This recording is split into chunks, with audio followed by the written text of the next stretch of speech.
Voilà, donc ici je vais voir une petite vidéo qui va parler un petit peu des, on va dire des réductions sur les quantités que l'on peut retrouver en comptabilité en faisant un petit exercice de réduction de quantité. Mais avant toute chose, je veux parler des conditions générales des ventes. Dans les conditions générales de vente, généralement, il y a un accord qui est établi entre l'acheteur et le vendeur.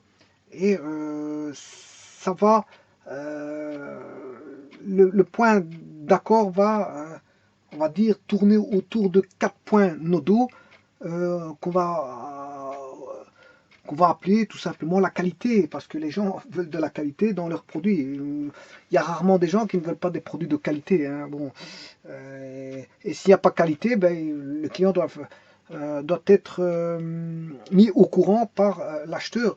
Et dès le moment où il est au courant et qu'il accepte les conditions de vente, il n'y a aucun problème. Il peut prendre quelque chose qui est, je veux dire, à réparer, pour le prendre par exemple en pièces détachées, par exemple pour réparer un autre appareil, ou peu importe. Donc on peut entrevoir une multitude de, je veux dire, de facettes pour lesquelles un client peut opter pour une qualité moindre. Il y a différentes raisons pour ça. Hein, il y a peut-être des arrangements qui se font avec l'acheteur pour différentes raisons. Par exemple, je vous viens de le dire maintenant, supposons qu'il y en a un qui achète une voiture, je veux dire, qui n'est plus en état de fonctionnement, pour prendre les pièces détachées, pour réparer une voiture qui est similaire à la sienne, ou pour avoir une seconde voiture avec des pièces détachées sur le côté en cas de pépin. Il aurait toujours une deuxième voiture en possession pour pouvoir extraire des pièces.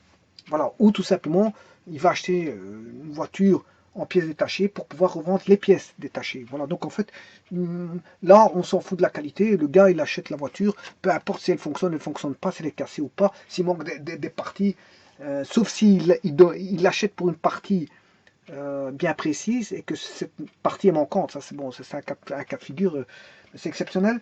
Voilà, dans ce que je raconte.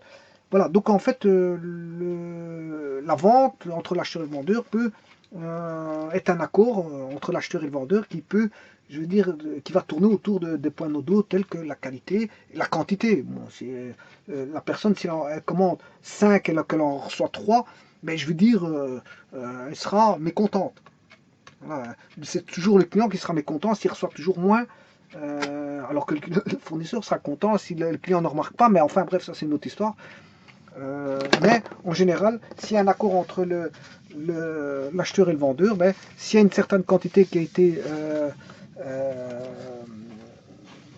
accordée pour la transaction, enfin, pour l'opération commerciale qui est la vente, eh bien, ils doivent, le fournisseur doit se conformer à la quantité qui a été spécifiée par une éventuelle commande ou un achat direct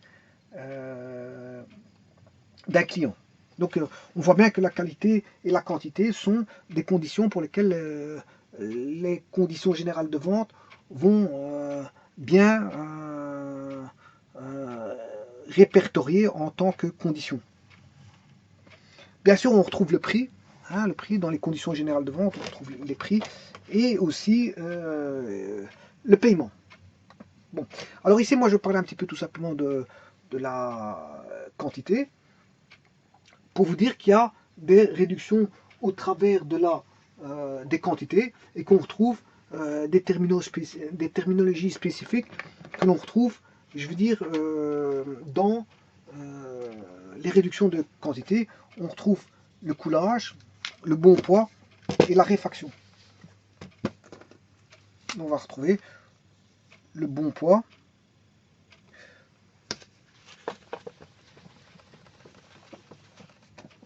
le coulage. Donc je parle des quantités ici, hein, des quantités que, bon, qui sont une des donnes des conditions générales de vente. On retrouve les quantités, qualité, prix et paiement. Donc on a des réductions au niveau des quantités, on aura le coulage, le bon poids et la réfaction. Voilà, c'est 3 quantités que l'on peut, je veux dire, avoir comme réduction. Alors, comme son nom l'indique, le coulage, ça veut dire quoi? Ça veut dire que ça coule. Ça coule, c'est une réduction accordée sur la quantité de liquide transporté, peu importe le type de transport, que ce soit par navire, par bateau, peu importe hein, le type de transport, par train, acheminement par train ou par camion, peu importe, ou par camionnette encore, voilà, ou par voiture avec un chariot, une charrette, voilà, une remorque. Donc, donc c'est une réduction qui est accordée. Donc on accorde une réduction, si vous voulez, hein, puisque c'est une réduction accordée, sur la quantité de liquide transporté en vrac. Donc voilà. Et je rappelle que c'est du liquide, hein, afin de compenser les pertes dues au coulement. Hein, c'est pour ça qu'on l'appelle coulage ou sointement, ou même, je dirais même, à l'évaporation. Hein, voilà, à l'évaporation, au chargement. Au chargement. Par exemple, si je prends le cas de l'essence, mais l'essence, ça s'évapore. Bon, à un moment donné, bon, si ça s'évapore très peu, bon, qu'il y a vite un transport qui est fait, il y aura de très petites pertes. Mais si maintenant il y a du soleil et que je veux dire, ça reste, l'essence va rester là beaucoup de temps face à un soleil qui est fort chaud, là, à ce moment, on comprend qu'on aura une évaporation, surtout si il y a, si elle est à l'air libre. Voilà, là, on va avoir une évaporation, par exemple, d'essence. Mais donc, on accorde, je veux dire, une certaine quantité de sointement, de coulage ou d'évaporation d'un liquide. Voilà, et ça, quand on a ça, cette réduction accordée sur le, comment on appelle ça, sur la marchandise, qui est un liquide ici, eh bien, c'est ce qu'on appelle un coulage. Bon, maintenant, le bon poids, c'est aussi une réduction qui est accordée, mais cette fois-ci pour compenser la perte qui est inévitable, bien sûr, résultant de la vente au détail de certaines marchandises livrées en vrac. Par exemple, je pense à de la farine qui est revendue au détail. Eh bien, comme elle sera revendue au détail, il y aura des pertes. On suppose qu'il y aura des pertes par rapport à la marchandise en vrac qui a été livrée. Et je dirais par là que bon, ce n'est pas un liquide ici, hein, parce que bon, pour le liquide, on parle de coulage, mais bon, pour des solides tels que comment on appelle ça, tels que la farine, hein, ça s'appelle voilà, c'est comme des poudres, voilà, c'est comme des poudres, voilà. Et on considère qu'il y aura des pertes. Je ne me rappelle plus du nom de ces poudreuses-là. Enfin bref, je ne vais pas rechercher parce que bon, je risque de chercher pendant un certain temps. Et pour finir par ne pas tomber sur le bon mot. Voilà, si je retrouve en chemin, je vous le dirai, ou si je retrouve, je le mettrai sur internet. Voilà, donc le bon poids, c'est par exemple des poudreuses qui, livrées au détail, aura perdu, je veux dire, une certaine quantité. Et donc on va accorder, je veux dire, une réduction pour compenser, si vous voulez, cette perte de produits. Voilà. Alors maintenant, la réfaction, c'est aussi une réduction hein, qui est accordée sur, cette fois-ci, toujours les quantités, mais c'est la quantité pour compenser, si vous voulez, l'existence de corps étrangers dans la marchandise. Par exemple, des petites pierres, des petits cailloux, des grains de sable, etc. Dans un exemple, le café en vrac. Par exemple, dans le café en vrac, on suppose qu'il y a des corps étrangers, on se dit, bon, il y a X% de corps étrangers, on va accorder, je veux dire, une réduction sur, comment on appelle ça, sur ces quantités. Et je vous rappelle qu'ici, ce sont des réductions sur les quantités, que ce soit le coulage de bon poids ou la réfaction, sont toujours accordées sur la quantité et doivent toujours être calculées, bien sûr, sur cette quantité. D'ailleurs, je vais faire un petit exercice qui va justement mettre en évidence, je veux dire, ceci.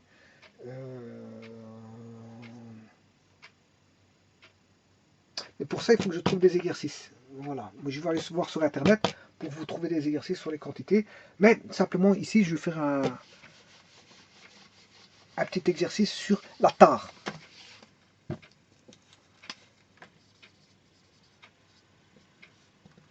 sur la tare. Bon, la tare, c'est un, on va dire, c'est une... Quand on a le mot qualificatif brut, il faut penser à objet brut. Un objet brut, c'est quelque chose qui ressort de la nature et qui n'a pas été traité, je veux dire, de manière industrielle ou peu importe. Par exemple, si je parle du pétrole brut, ben, le pétrole brut, ben, il n'a pas été... C'est du pétrole qui jaillit de terre. Et donc, qui doit être traité pour, on va dire, pour qu'il ne soit plus brut, mais qui donne des produits pétroliers directement exploitables par, je veux dire, les consommateurs de pétrole, on va dire raffiné. Hein, ça va passer du pétrole brut, va souscrire à un processus de raffinage pour avoir le pétrole, pour avoir les dérivés de pétrole. Voilà.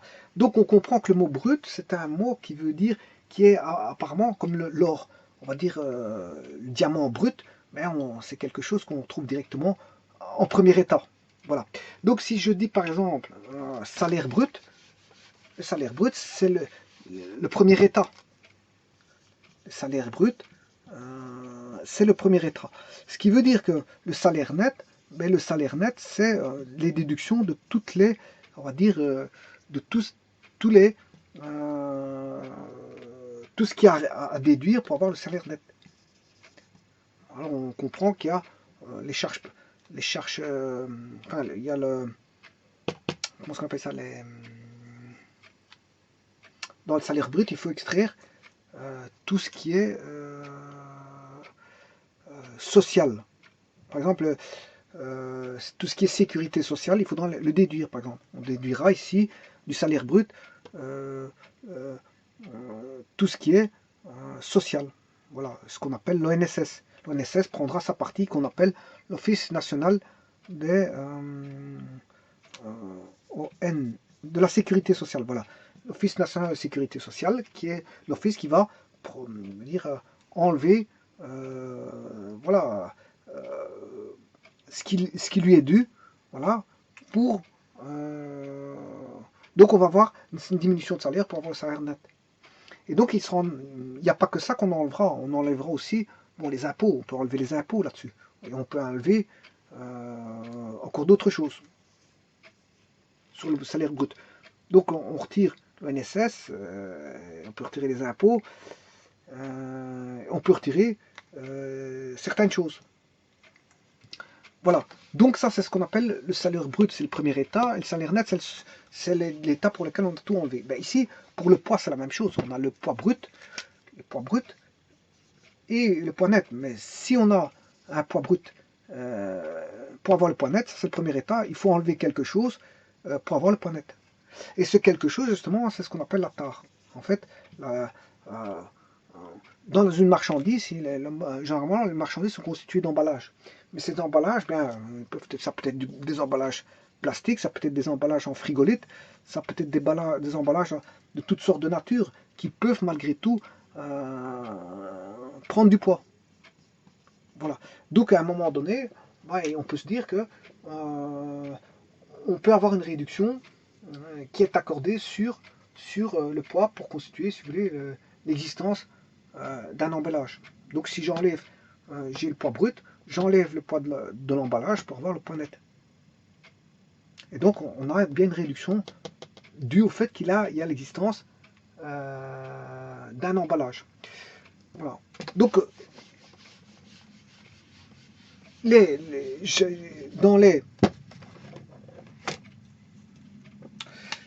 dans les quantités, je peux faire des réductions accordées sur le coulage, sur la tâche, sur la tare, parce que j'ai un emballage. Voilà. Sur le coulage, parce qu'il y a des sointements ou des évaporations d'un liquide, par exemple. Voilà. Sur la tare, sur le coulage, sur le bon poids et sur la réfraction. Réfraction, je vous rappelle que c'est des objets des corps étrangers qui sont dans voilà, livrés par rapport à une marchandise en vrac. Voilà. Le bon poids, je vous rappelle que c'est tout simplement des pulvérulents, ça j'ai trouvé le mot. C'est pulvérulent, des pulvérulents sous forme de poudreuse Je veux dire, ben, quand elles sont livrées en détail, ben, il y a des pertes, il y aura des pertes. Hein, parce que par exemple, on peut voir qu'il y a un vent qui a poussé, qui a poussé, qui a fait échapper cette poudreuse, ces pulvérulents, et on a perdu une certaine quantité. Pourquoi pas? On peut imaginer ça, on peut tout imaginer.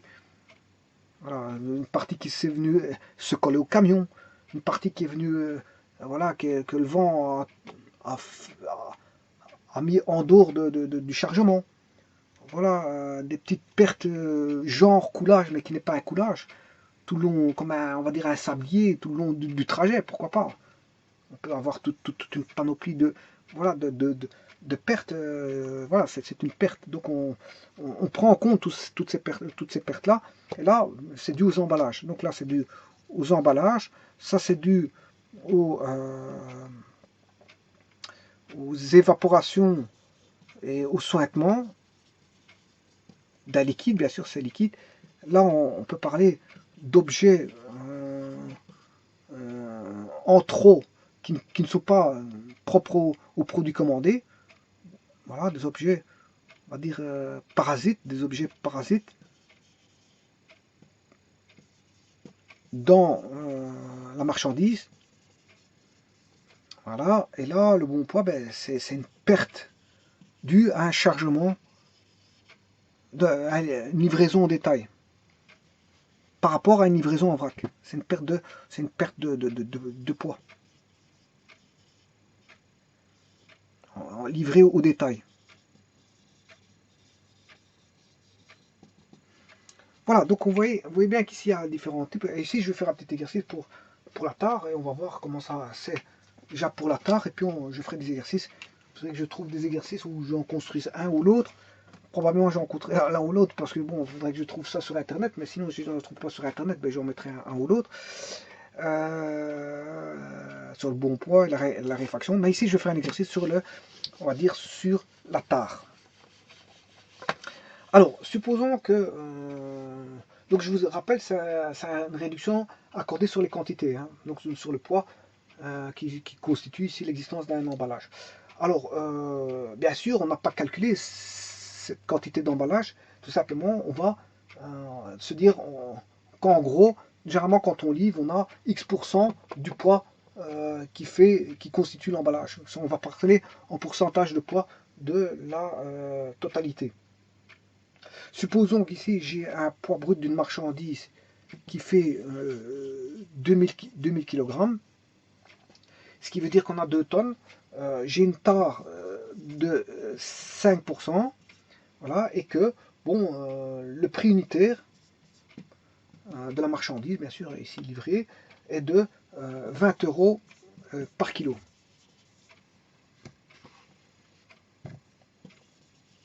Voilà, 20 euros par kilo.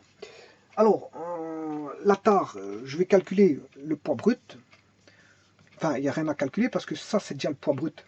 Quand je dis poids 2000 kg, 2 tonnes, c'est le poids brut. Donc, le poids brut, il fait 2000 kg. Alors, pour avoir le poids net, il faut que je sache la quantité de la tare. Que vous, la tare, mais la tare, c'est 5% de 2000. Ce qui fait, divisé par 100, ce qui fait 20, 20 fois 5, ce qui fait 100 kg. Bon, ce qui fait beaucoup, hein.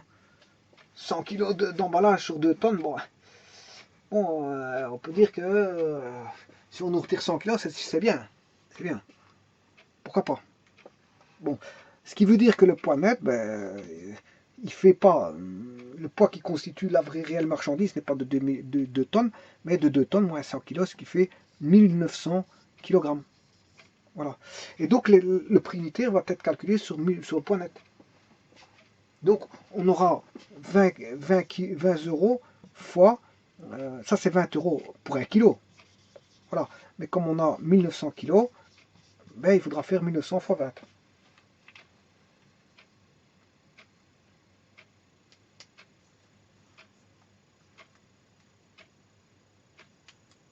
Bon, je vais prendre ma machine à calculer. 1900.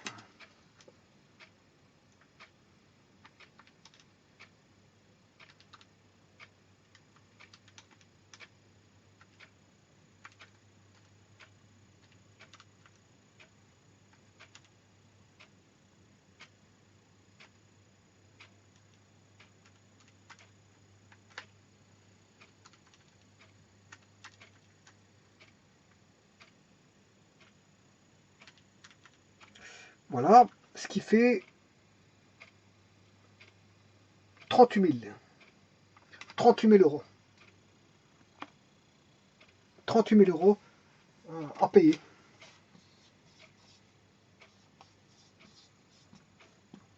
Voilà. Ce qui veut dire que la marchandise vaut 38 000 euros et non pas, c'est pas parce que vous voyez un prix de 20 euros par kilo que vous allez payer 20 fois 2000. On ne fait pas comme ça le calcul parce que généralement il y a des emballages. Donc on tient compte de la part, bon, voilà, de la quantité du poids dû aux emballages. Et là on a bien une diminution de poids qui est le poids de l'emballage. Et donc on a bien une diminution. Une réduction, une diminution accordée sur, si vous voulez, sur la quantité générale. Puisqu'en fait, on a la réduction, ici est constituée par la réduction de l'emballage qui est, par définition, la tare. La tare, donnée ici en pourcentage par rapport au poids total, au poids brut.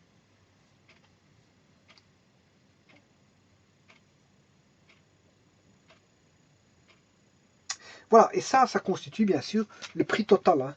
Le prix total, euh, prix total, voilà, qui est tout simplement, tout bonnement, si je vais mettre une formule, ici, le prix total ou le prix global, hein, c'est le prix unitaire fois la quantité. Mais quelle quantité? La quantité en points nets. Voilà, c'est la quantité en points nets. C'est la quantité point net. En d'autres termes, maintenant, si je devais tenir compte de la tare, donc le prix unitaire fois la quantité poids net est égal au prix total. Voilà.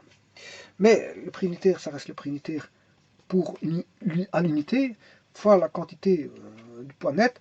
Mais la quantité poids net, c'est la quantité poids brut moins la tare. Et là, vous avez le prix total. Voilà, donc en vérité, on ne fait pas la quantité fois le prix unitaire, mais on fait, s'il y a une réduction accordée sur la quantité, il faut tenir compte de la tare.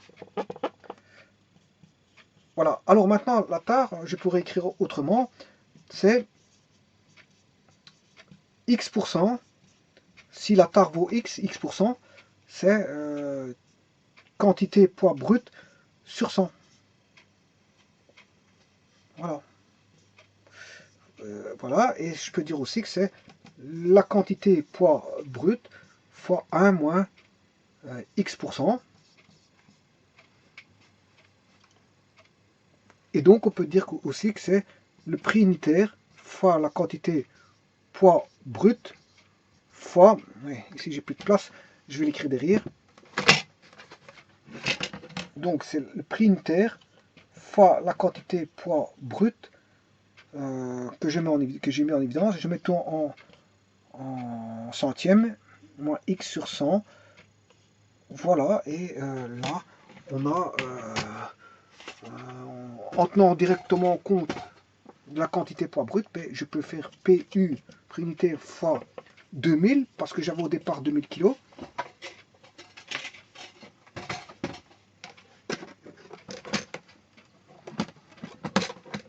Et je sais pas, je l'ai déjà effacé, mais enfin bref, je me rappelle des données, il n'y a pas de problème, je sais bien que j'avais 2000 kg. Et la tare, j'avais mis 5%. Donc on va calculer ça, moins 5 sur 100. Si je calcule ça, normalement on avait trouvé, si je m'en rappelle, on devait trouver 38 000. Hein. Le prix global, il faisait 38 000. Donc ceci devrait faire 38 000. Je vais le calculer tout de suite. 38 000 euros. Donc 100 moins 5, c'est 95%. Donc c'est 95%. Donc de 2000, le prix unitaire, on a dit que c'était 20 euros. 20 euros par unité. Voilà, 20 fois 2000 fois 95 divisé par 100. On va calculer ça, on va regarder qu'on va obtenir nos fameux 38 000 en fait. Alors, donc on a 20 fois 2000 fois 95 divisé par 100 fait bien 38 000. Voilà, on a bien 38 000. Ce qui veut dire que, vous voyez, c'est une autre formule, hein, vous pouvez directement mettre non pas la quantité point net, hein, puisque ceci c'est la quantité point net. La quantité point net, elle est là. Elle est calculée ici. Voilà la quantité point net. Mais vous pouvez introduire directement la quantité poids brut. À ce moment-là, tenir compte de ce calcul de pourcentage ici. 100 moins 5 sur... Voilà, quand on vous donne 5%, vous mettez le complément. Ça, c'est le complément à 5 de 200, ce qui fait 95%. Ça veut dire que si la tare serait de 7%, mais là c'est 93%. Vous faites 100 moins 7, ce qui fait 93%. Si vous avez une tare de 12%, ben, il faudrait calculer 100 moins 12.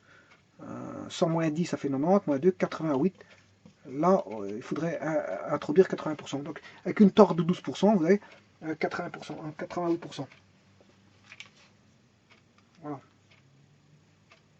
On voit bien qu'ici, c'est le complément de 100. On voit bien que c'est le complément de 100. 100 moins x, x étant la tare, le pourcentage de tare, x%. Donc si on a 5%, x vaut 5. Enfin, je dirais plutôt que si x, si la tare vaut 5%, mais le x vaut 5 ici. X vaut 5. Ça veut dire qu'on aura 95 sur 100 fois la quantité poids brut. Voilà, et ça c'est une réduction sur la tare. Bon, je vous montrerai des autres vidéos sur les réductions sur le coulage, des réductions sur le bon poids et des réductions sur le, comment on appelle ça, la réfaction. Voilà.